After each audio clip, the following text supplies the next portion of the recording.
अस्सलाम वालेकुम दोस्तों, मेरा नाम है इम्तियाज़ अली समर और आप देख रहे हैं summer TV Urdu YouTube channel. दोस्तों, शर्जील खान के बारे में ब्रेकिंग न्यूज़ आज आपके साथ शेयर करेंगे। पाकिस्तान के बेस्ट हिटर और बैट्समैन जो हैं शुएब मलिक, उन्होंने एक बयान दिया है कुछ ही दिन पहले कि शर्जील खान को जो है माफ़ कर दिया गया है। शर्जील खान की तरफ से जो बैन लगा था उन पर वो हटा दिया गया है, ये कहना था शुएब मलिक के एक बयान का। और उन्होंने इस बात की तस्दीक की है कि पाकिस्तान क्रिकेट बोर्ड यानी पीसीबी के चेयरमैन एहसान मानी ने इस बात की तस्दीक कर दी है कि शर्जील खान की सज़ा जो थी वो 5 साल के लिए थी, वो ख़त्म कर दी गई है।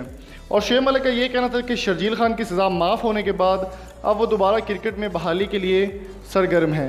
और शर्जील खान ने दोस्तों स्पॉट फिक्सिंग के केस में उन पर 5 साल के लिए पाबंदी लगा दी गई थी, कोई भी मैच वो नहीं खेल सकते थे और उनको जेल भी जाना पड़ा था।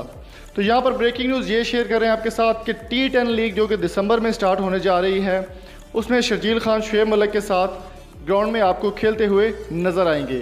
और इसके अलावा ये भी लोगों का कहना है शर्जील खान के बारे में कि वो शायद वर्ल्ड कप 2019 जो कि जून में होगा 2019 में, उसमें भी शायद आपको शर्जील खान जो है वो मैच खेलते हुए नज़र आएँ। इस बात की तस्दीक शुएब मलिक ने भी की है और पीसीबी के चेयरमैन एहसान मानी की जानिब से भी ये बताया गया है कि शर्जील खान की सज़ा ख़त्म करते हुए उनको माफ़ कर दिया गया है। ये फ़ाइल उनकी देखने के बाद एहसान मानी जो कि नए पीसीबी के चेयरमैन हैं, उन्होंने तस्दीक की है कि शर्जील खान को माफ़ कर दिया गया है और T10 लीग जो कि दुबई में होने जा रही है उसमें भी शायद वो खेलें और वर्ल्ड कप में भी वो आपको खेलते हुए नज़र आएंगे। ये एक ब्रेकिंग न्यूज़ थी, आपके साथ शेयर की है।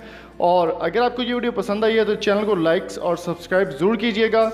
अगली वीडियो तक अपना और अपने प्यारों का बहुत सारा ख्याल रखिएगा। Thank you so much.